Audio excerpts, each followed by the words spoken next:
Saudara, saya Glenny Soktan yang menemani Anda dalam Kompas Bisnis. Indonesia saat ini menjadi negara penghasil CPO terbesar. Dan selama menjadi produsen utama CPO, Indonesia menghadapi begitu banyak tantangan dari dunia. Salah satunya adalah kampanye CPO Indonesia yang tak ramah lingkungan. Lantas, bagaimana pemerintah Indonesia menjawab tantangan ini? Simak perbincangan jurnalis Kompas TV, Dian Silitonga bersama Wakil Menteri Perdagangan, Jerry Sambuaga berikut ini. Pertemuan kedua minyak nabati berkelanjutan tahun ini digelar di Mumbai, India. Setelah pada pertemuan sebelumnya digelar di Bali, Indonesia, bersamaan dengan rangkaian perhelatan G20 pada tahun lalu. Nah, apa yang berbeda dalam pembahasan kali ini? Sudah bersama dengan saya, Wakil Menteri Perdagangan Republik Indonesia, Jerry Sambuaga. Apa kabar, Pak Jerry? Sehat-sehat, Bapak? Sehat? Baik, sehat-sehat. Apa kabar? Oke. Pak Jerry, jadi apa fokus pembahasan dalam pertemuan SVOC kali ini dan seberapa signifikan pembahasannya untuk Indonesia? Jadi saya pikir ini sebuah kegiatan atau forum yang sangat memberikan manfaat ya. Sebagaimana tadi disebutkan, ini sudah kali kedua yang diselenggarakan, kali ini di Mumbai, India. Dan memang fokusnya dan juga semangatnya dan juga prioritasnya adalah memastikan supaya bagaimana yang namanya komoditas CPO atau crude palm oil dan juga sejenisnya dan turunannya itu bisa mendapatkan sesuatu yang baik dan memberikan impact yang positif ya. Dan bagaimana memastikan supaya yang namanya komoditas CPO yang adalah kebetulan Indonesia sebagai salah satu, bahkan boleh saya bilang terbesar. Eksportir CPO terbesar di dunia ini bisa memberikan kontribusi nyata.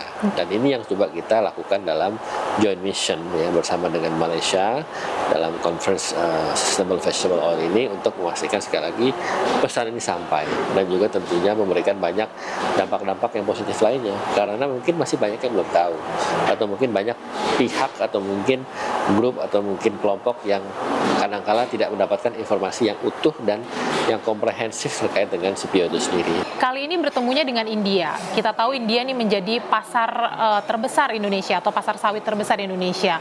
Apa respon India dalam pertemuan atau pembahasan kali ini, dan adakah kesepakatan-kesepakatan baru yang kemudian dihasilkan dalam pertemuan kali ini, Pak? Per saat ini yang kita lihat ya, respon India positif ya. India juga melalui organisasinya juga menunjukkan bahwa ini adalah sebuah pesan yang memang secara positif itu harus disampaikan. Dan saya juga melihat ya antusiasme dari India terhadap bagaimana kita ingin bersama-sama yang mewujudkan sebuah gerakan kerjasama atau inisiasi ini untuk memastikan bahwa CPO ini bisa acceptable, bahwa yang selama ini kita perjuangkan khususnya untuk para petani sawit kita, para petani sawit kita yang sudah memberikan kontribusi yang luar biasa kepada perdagangan dan juga tentunya perekonomian, itu mesti mendapatkan banyak apresiasi, dan tentunya suara-suara mereka juga harus didengar.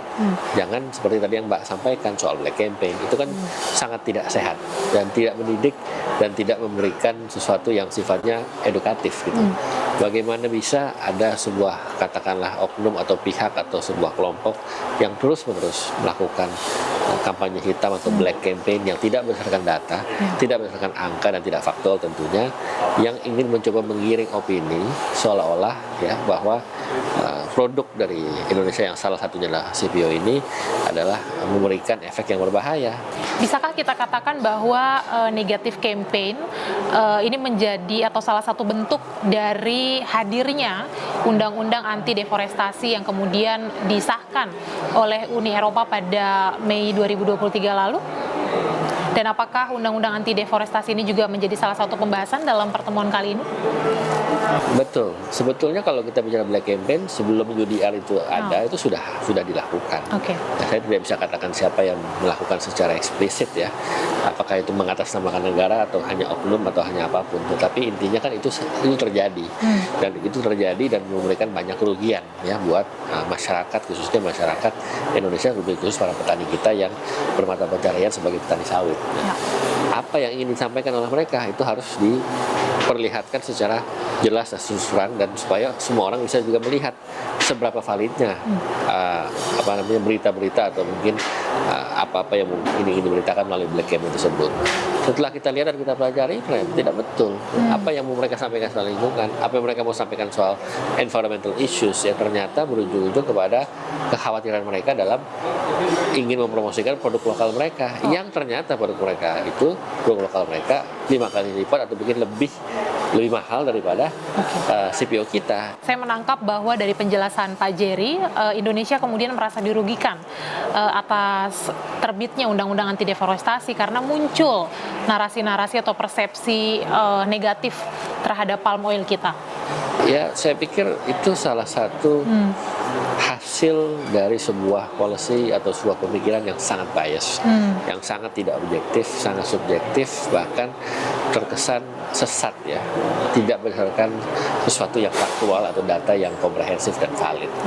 Yang seharusnya itu mereka lebih bisa mengkaji dan mengakses dan mengobservasi sebelum kebijakan itu mereka mencoba keluarkan. Oke.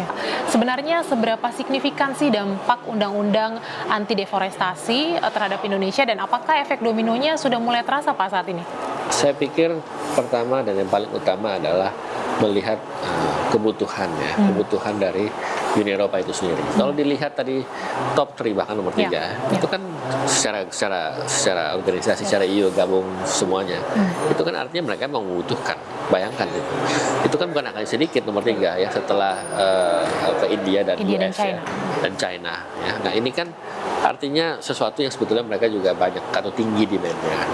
Dan kedua, ya ini juga sebetulnya dampak ini juga sudah sebelum UDR ini diberlakukan atau sebelum UDR ini coba disampaikan, kita kan juga sudah menuntut Uni Eropa dalam dispute settlement 593 di WTO, dan tentunya kita sebagai negara besar dan berdaulat dan juga memiliki banyak resources dan kesempatan, saya pikir kita juga berkewajiban untuk menuntaskan dan juga mengklarifikasikan hal ini kepada Uni Eropa.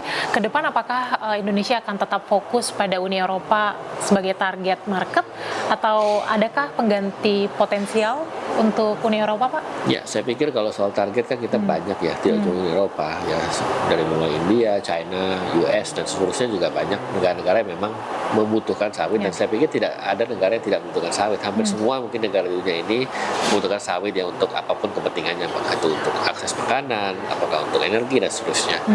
Nah, seperti yang kita ketahui bahwa kan kita kan melandaskan politik luar negeri kita bebas aktif, kita berdagang juga tentunya juga based on salah satunya adalah referensi politik bebas aktif, yang artinya kita juga memiliki kebebasan untuk menentukan siapa mitra dagang kita, siapa yang mau kita, negara tujuan mana yang mau kita ekspor, produk apa yang mau kita kirim dan seterusnya. Nah itu tentunya kita dalam semangat untuk memastikan semua itu bisa dilakukan dalam sebuah terms and condition yang fair. Jadi prinsipnya Indonesia tetap percaya diri di tengah adanya undang-undang anti deforestasi ya? Kita tetap yakin, tapi yang kita permasalahkan adalah kelakuannya mereka. Kan begitu. Jadi bukan, kalau misalnya bias kita ekspor lain nggak masalah. Saya yakin tetap akan banyak ya. Maksud saya gini, ini bukan soal, sekali lagi bukan soal untung rugi, kita kehilangan pasar atau kehilangan target negara tujuan ekspor. Enggak, ini lebih kepada kita itu dirugikan karena narasi. Dirugikan dan juga dizolimi. Bayangkan 7 produk semuanya itu kan semuanya andalan kita itu, dari mulai kopi, CPO, rubber, soy, cocoa, itu kan banyak yang ada di Indonesia. Kenapa itu mesti particularly mereka address? Apa alasannya? Kalau itu hasil dari sebuah deforestasi, tunjukkan buktinya, mana lahan yang dikorbankan, yang diberantas atau yang mungkin dihilangkan. Digunduli. Mana? Tunjukkan. Soalnya saya tahu data yang waktu itu kebetulan saya ketua delegasi tahun 2020. Saya sampaikan, saya tanyakan kepada mereka soal lingkungan. Berapa Anda memberi reserve kawasan hutan Anda? Saya tidak bisa sebut nama negaranya. Mereka bilang, oh ya kami memberi reserve. Ternyata mereka memberi reserve kurang dari 20%. Sementara Indonesia lebih dari 50%. Nah, prinsipnya adalah tata kelola sawit sudah dilakukan secara baik. Terima kasih Pak Jerry Sambuaga, Wakil Menteri Perdagangan Republik Indonesia, sudah berbagi dengan Kompas TV. Terima kasih. Terima kasih, Pak.